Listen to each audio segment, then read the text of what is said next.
देखिए हिमानी, सोचने वाली बात है। बैठक कल से उसकी शुरुआत इनकी हो रही है। एक ही दिन में 3 नए दावेदार आ गए हैं। अभी भाई साहब हमारे हमसे पहले जो बोल रहे थे, बड़े रोष के साथ कह रहे थे कि देखिए सब अपनी जिम्मेदारी तय कर रहे हैं और इंडिया को बचाना है। अभी जिम्मेदारी तय हो रही है कि दावेदारी तय हो रही है, किसी को मालूम नहीं। इतना कंफ्यूजन है। दूसरी बात, आम आदमी पार्टी की तरफ से भी उद्धव ठाकरे जी की वर्जन की शिवसेना की तरफ से भी, और अब कांग्रेस का तो हमने देखा ही परसों किस तरह से वो चाहते हैं कि अपना कैंडिडेट उनका हो और राहुल गांधी हो, और अखिलेश यादव हैं सामने, उद्धव ठाकरे आ गए हैं सामने, राहुल गांधी पहले से हैं। नीतीश कुमार के बारे में कहा जा रहा है कि कन्वीनर तो अच्छे हैं ही, पर पीएम भी अच्छे हो सकते हैं। तो आप देख रहे हैं, एक अनार है 100 बीमार हैं। अब मैं इसमें क्या बोल सकती हूँ, ये तो उनको डिसाइड करना है। भाजपा के में इस तरह का कोई गुंजाइश ही नहीं है इस तरह की सोच की। तो अभी INDA कुछ घबराहट है आपके अंदर, डर है, क्योंकि बार बार ये लोग कह रहे हैं कि आप लोगों में डर है, एक घबराहट है, और घबराने की जरूरत इसलिए है क्योंकि NDA के कुछ दल टूटकर इंडिया में जाने वाले हैं।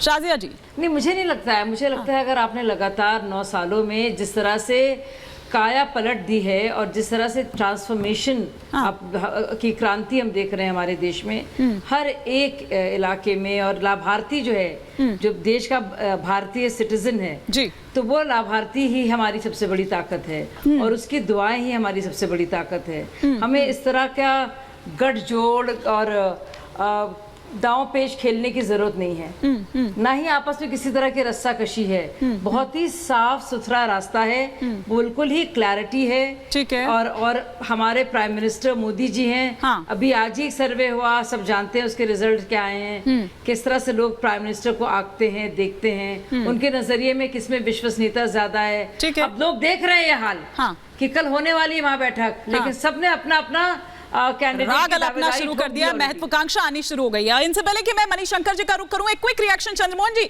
ये तो बता दीजिए, और कौन से दल है का भार संभाल पाएगा गठबंधन? हाँ, महत्वाकांक्षा का भार संभाल पाएगा क्या गठबंधन? और ये दल कौन से हैं जो आप लोगों की तरफ से हवा उड़ाई जा रही है कि भैया टूट के यहाँ पर आ रहे हैं? बता तो दीजिए कम से कम नाम, कल तो बैठक होने वाली है। अब सूत्र की खबर बड़ी खतरनाक है। भाजपा की अंदर की फूट से भाजपा का नेतृत्व परेशान है। अकाली आ रहा है क्या सर? और बताता हूँ, अब सुन लीजिए, बता। INLD आ रहा है। देखिए, डबल स्टॉक हो चुका भाजपा का। हाँ। लेकिन अभी शालिनी जी क्या बोल रही है, अभी इल्मी जी क्या बोल रही है, उनके पास उस मुद्दे की बात करने की जगह नहीं है, क्योंकि उनको खुद डर लग रहा है कि जुड़ेगा इंडिया और लड़ेगा इंडिया, जीतेगा इंडिया का तोड़ उनके पास नहीं है।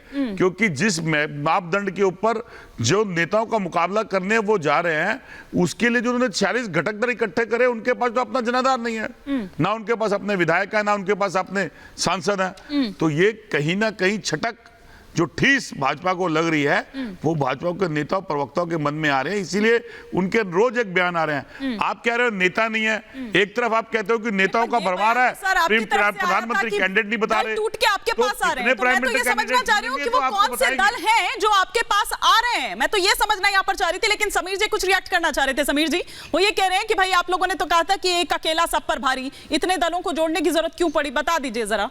देखिए, मैंने चंद्रमोहन जी के बात का जवाब देना चाहता हूँ। मैं एक तो 2 चीज़ें बताना चाहता हूँ। देखिए, 23 जून को इनकी पहली बैठक पटना में हुई थी। हाँ। उसके बाद 17 सितंबर को दूसरी बैठक बेंगलुरु में हुई थी, और अब तीसरी बैठक कल होने जा रही है इनकी मुंबई में। तो आप हिमांगी देखिए, 23 जून से लेके 31 अगस्त के बीच में 68 डेज में इनका गठबंधन 3 बैठक के बाद सिर्फ नाम तय कर पाया है, जो INDIA इन्होंने कहा, Indian national developmental inclusive alliance नाम दिया है। इसके अलावा पार्टी के अंदर गठबंधन में कोई डिसीजन नहीं हुआ, नंबर 1। दूसरी बात मैं बता दूं कि भाई भारतीय जनता पार्टी की जितनी सीटें हैं, कांग्रेस से की तुलना में उनकी 6 गुना ज़्यादा सीटें हैं।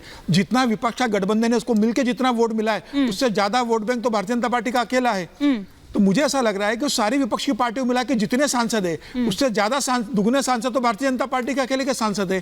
तो मुझे ऐसा लग रहा है कि विपक्ष का और भारतीय जनता पार्टी लीड करने वाली एनडीए का कोई मुकाबला नहीं है। आप देखिए अभी कल उद्धव ठाकरे ने क्या बोल दिया। उद्धव ठाकरे ने कहा कि शरद पवार आधे इधर है आधे उधर है। ऐसे आधे अधूरे नेता के साथ हम क्या करेंगे? ये बात तो बिल्कुल ठीक है कि ऐसे आधे अधूरे मन से कैसे होगा, क्योंकि देखिए अजीत पवार भी ये कह रहे हैं कि कोई टूट नहीं हुई है, उधर शरद पवार तो कह ही रहे हैं कि ये कोई टूट नहीं हुई है। मणिशंकर जी, फिर ऐसे में कैसे होगा? आपकी तरफ भी रहेंगे वो और उनकी तरफ भी रहेंगे, ऐसे तो नहीं चल सकता है।